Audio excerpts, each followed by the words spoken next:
Мен қалаға келгенде 18-де едім. Шымкенттің шет жағында жатақханаға да ақша жетпеді. Оқу грантқа түскеніме мәз болып жүредім. Бірақ шәкіртақы дегенің түкке жетпейді екен. Апта сайын пәтерден пәтерге көшіп жүріп шаршадым. Содан Ермек ағаның бір бөлмелі подвал пәтері табылды. Арзан, айына 50 мың. Маған ол кезде аспаннан түскен сыйлықтай көрінді. Бір бөлмелі, бірақ едені суық. Есіктің астынан жел үріп тұрады. Түнде өзің ғана жатасың. Қаладағы жалғыздық дәл осындай болады екен. Ермек аға алғашында жылы адам сияқты көрінді. 40-тың үстінде. Көзі күлгенмен жанары суық. Қызымдайсың ғой дейтін. Керек болса хабарлас, көмектесем дейтін. Алғашқы 2 ай бәрі жақсы еді. Сабаққа барып келіп кешке тез-тез тамақ істеп, үсті басыңнан дым иіс шықпайтындай тырысып тұрасың ғой. Жалғыз қызсың деген атақ оңай емес. 3-ші айда шәкіртақы кешікті. Телефонға бірдеңе түспеді. Мамам ауылда бәрі жақсы ма деп сұрайды, бірақ өздері қиналып жүргенде мен қалай ақша сұраймын? Ермек аға есіктің алдына келіп тұрды. Әселеу, ақшаны не істейміз? Жылағым келді. Аға, тағы 2 апта күтіңізші, жұмысқа кіріп алайын. Ол менің бетіме ұзақ қарады.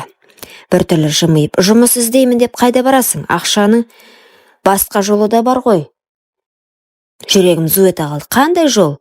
Ол қолын иығыма қойды. Сен сұлу қызсың ғой, мен еркекпін. Екеуміз келіссек еш зияны жоқ. Сол сәтте менің ішімнен әлдебір үміт, әлдебір сенім құлап түсті.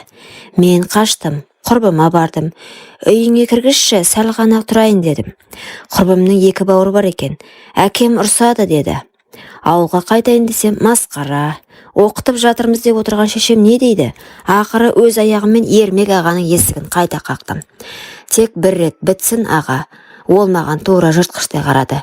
Жақсы қызсың ғой, екеумізге де жақсы болар еді деді.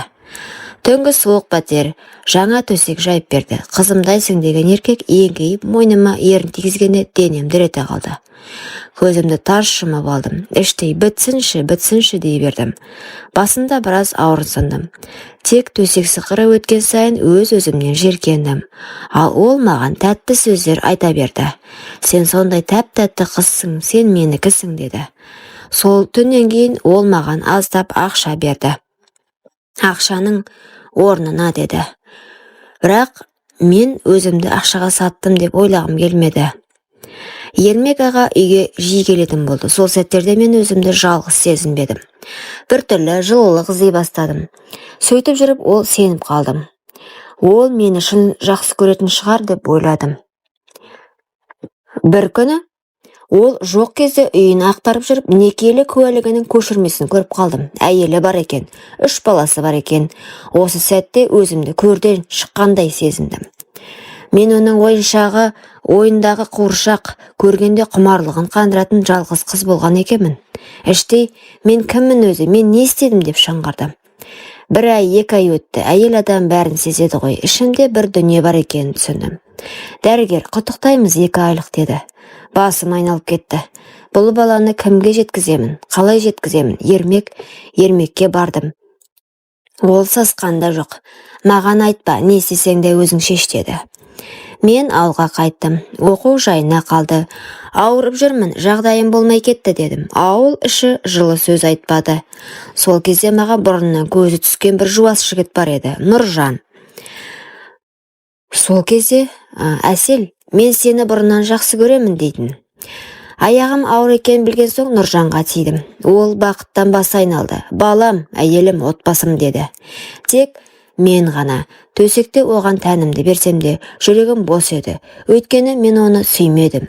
Түн ортасында ол жаным де барлық денемді сүйіп құшақтағанда, өзімді сол қаладағы суық подвалда жатқандай сезіндім.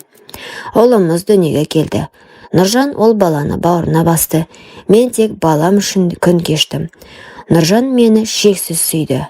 Қазір мен ауылдың бақытты әйелі атанамын. Жылы үйім бар. Түнде жанымда күйеуім жатыр. Құшағы ыстық, бірақ менің тәнім Ермектің қолынан өтіп кеткенде өліп қалғанда еді. Түнде көзімді жұмып жатқанда ойлаймын. Ол пәтер ақыны ақшалай төлемедім. Өз жаныммен өтедім. Енді өмір бойы өтеп келемін. Құрметті оқырман, өмірден алынған шынайы оқиғаларды тыңдағыңыз келсе, менің арнама тіркеліп, лайк, комментарий жазып қолдап кетіңіздер. Келесі кездескенше.